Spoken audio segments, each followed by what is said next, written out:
Kita mo pabili.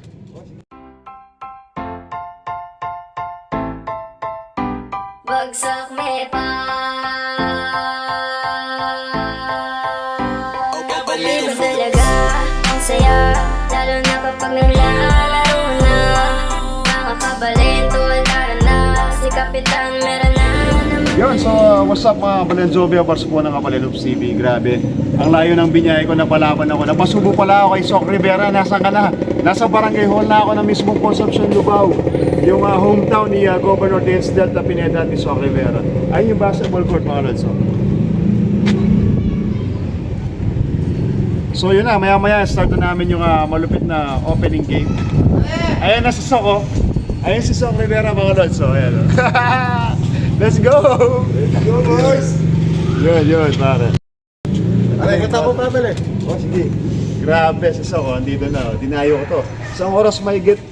Alate, mga ganun siguro. Sabi niya, may get, parang napalayo ako, eh. G, let's go! Lumo tayo sa bahay nila. Tambayan muna natin si Soc. Yan, so mga Balena, Jovia Barso po ng Kabalin Hoops TV. Nasa Concepcion na Lubao ako ngayon. Grabe, ang layo ng binyay ko. So, eto, kasama ko si Idol Soc Rivera. So, kung hindi nyo siya kilala, siyempre naging Mythical 5 siya nung back in the old days. UAAP, FEU Fern. Yes. Yun. So grabe napakalayo na sa inyo rito. Pero ito yung hometown ni Gob. Yes, ito mismo yung hometown ni Gob. Dito din siya bumoboto. At dun sa paglabas mo ng highway, kabilang kanto, yun na yung bahay nila mismo, yung malaking compound doon. Dun sila lumaki actually. Tapos syempre, nalaman nyo naman yung kwento ni Soc, no? So, hindi man naging matagumpay yung basketball career niya.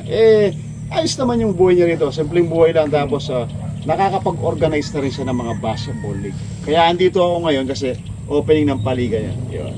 Tama. First, I wanna thank Mr. Kabalin Hoops sa pagpunta dito. Sabi niya nga, sobrang layo. Actually, malayo talaga. Malayo Pero talaga. binigyan niya ng chance yung mga bata para makita siya at ma-inspire din yung mga bata at the same time. Yun, kasi siyempre na maraming followers dito sa Concepcion, Lubao. Sa mismong Lubao, sobrang daming followers ng Kabalin Hoops TV. Halos ata 30 to 40% banda rito yung mga followers natin. Tapos, so, may mga sa future ba? Yan lang ba yung paliga mo o pag natapos yan, i-try mo ba ulit na magpaliga ulit? Pinaplan ko to maging regular league kasi as you all know, minsan sa mga barangay is magliliga lang sila tuwing fiesta. Tama? Fiesta. So once a year lang na i-expose yung mga Grabe bata tagal nun, pare. sa mga liga nila. So yun din, magkakaroon kami ng season 2 after this. Tapos titignan ko din sa barangay kasi ang pinaplano ko sana matupad. Yung buong Concepcion naman, yung gagawin nating parang inter-friends, hindi siya inter-purok. Parang interbarkada, parang interbarkada, interpapawis, magkaroon sila ng ibang teammates at masanay din sila sa ibang environment. Para sa camaraderie din ng mga tao dito sa mga players dito sa Concepcion.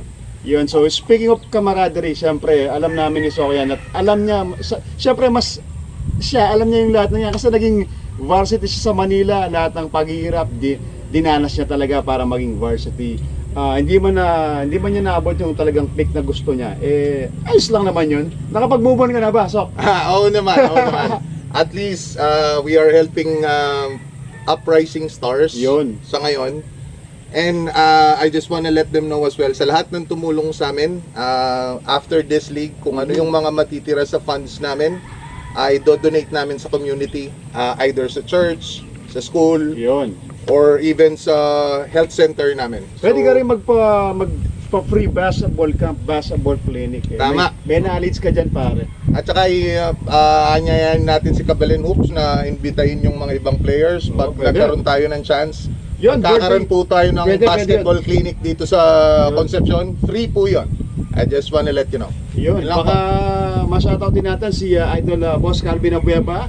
Dol, birthday niya bukas So Feb 3 ngayon, Feb 4, advance happy birthday na rin kay The Beast, one of the player na naging successful yung karera na under din kay Boss Delta. At si Soc rin naman under kay Boss Delta dati. So isa rin sa mga natulungan ni Boss Gob. So eto na, sobrang thank you at binigyan kami ng time ni Soc. At punta na kami sa basketball court para maumpisa na natin to. Bagsak Tanya Kabalen. At saka huwag tayong lumayo kay paring Ian Sanggalang sa kabilang kanto. Ayun, Nandiyan ayun, lang siya sa kabilang kanto. So, malay mo, may Shoutout invite na din rin. natin. Shoutout, Shoutout Mr. na rin kay Idol Sanggalang. Damamangan. Thank you. Ian Sanggalang, yun. Kita-kits sa court. Let's go! Okay, dito pa.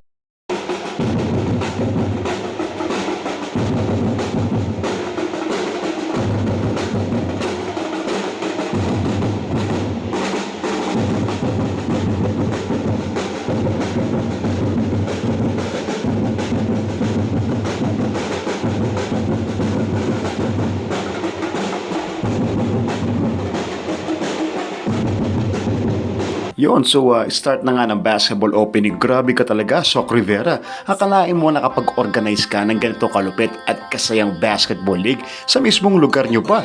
Nakaka-proud naman, idolo. Well mga idol, non-LGU po yung paligan na ito ni Soc Rivera. Ang ginawa niya, lumikon po siya ng pondo o ng funds para matuloy at mapagbigyan yung mga kabataan na magkaroon ng liga sa kanilang barangay mga idol. Kaysa nga naman maghantay sila ng 1 taon bago makapag-organize ng liga. E di, gumawa na siya ng paraan para makapag-organize. Salamat na rin sa malupit na t-shirt ko idol. Ang gwapong kong tingnan dito. Well mga idol, season 1 pa lang ito. So sabi ni Soc Rivera, merong season 2 pa ito. Well, good news yun para sa mga bowlers ng Barangay Concepcion, Lubao. At alam nyo ba mga kabalen, hometown po ito ni Governor Coach Dennis Delta Pineda at ang buong Pineda family. Grabe talaga, no? Napaka-enjoy talaga rito mga idol. Sunulit ko rito. Nagtagal din ako at tumambay muna sa basketball court para mapanood yung mga games dito. Well mga idol, mahalaga talaga ang basketball o sports sa mga kabataan at sa isang barangay. Kasi alam nyo ba mga kabalen, nagbibigay ito ng saya every weekend na may game kasi may panonoorin yung mga mamamayan nila. At hindi lang yan mga idol, yung mga kabataan na kasali dito, syempre matutuon yung focus nila sa sports, hindi sa anumang bisyo o masamang gawain, di ba? Kaya sa mga nag-organize ng ganitong paliga, Soc Rivera, congratulations at sa buong team mo, sa buong staff mo idol. At sa lahat ng players at mga kabalin natin sa Concepcion Lubao, maraming salamat po sa pag-imbita. Naging masaya ako at syempre pinakain din ako ng masarap ni Idol Soc Rivera. Bagsak iya pa mga kabalin at saludo sa isang tropa at kaibigan at sa malupit na paliga ng inyong barangay mga idol. Kaya mga idol kang Barangay Concepcion, bagsak niya pa. Kahit pa namin sa one of the elite basketball player nila yung UAPW. Kita na naman para katapon mga pamilya.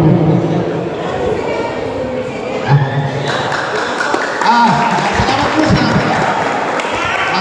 una dito po, magpasalamat na aking ako dito.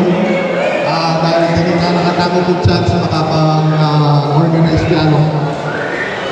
Kadwa po, kareng council, nakalbong salamat at subong po kay Gulong. Di kareng umangat mo, kareng salbot, at kay Kulikwan.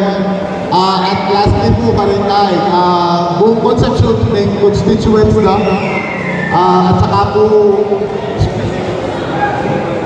especially po kareng taga-Pro 4, ako po bigada na ka.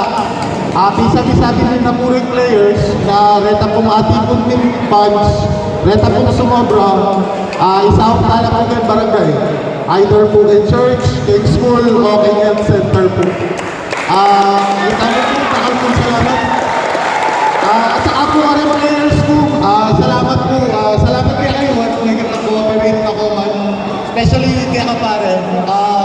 Bali yung 7K yung talent pingi, pero kitna na ako pare, panggas mo. Alam ko yung sa bagay-bagay yung tala sa katakin. Ang tapo kami na yun. At sa tapo kayo ng kapitan ni Mr. Roberto Garcia Lang. Thank you po, pamiluan mo kayo kayo Ford. Saka po ka rin parang yung tanod na. Maraming salamat.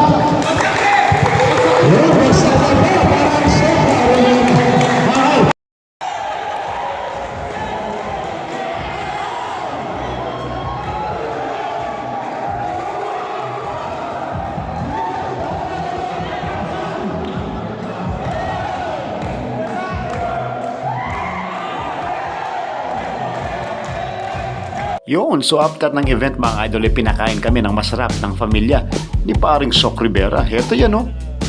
Paring Soc, Ako, baka kaya kang vlog kayo, nalpin niya po. Watang na i-upload kaya. Solid tayo, no? Ay, kanyaman, para. Solid, oh. Brown rice kaya pa, kaya special mga mother, oh. Ay, sa ima, oh. Alago na po.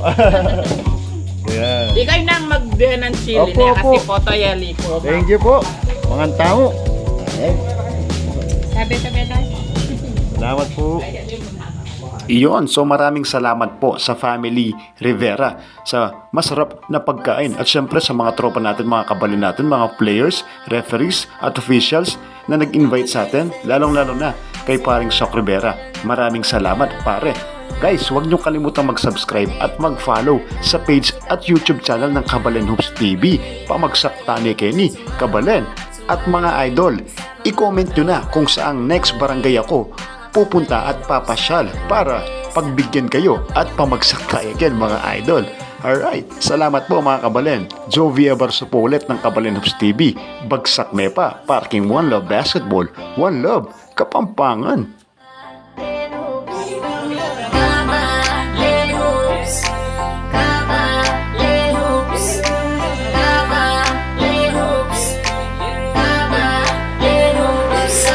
Gising sa umaga magbobola na agad, maliligo na ng pawis kasi magbababad na naman ako sa court. Tapos papagalitan ako pag uwi, di pa kasi naghugas ng pinggan. Uuwing gutom na dahil sa kakain sayo.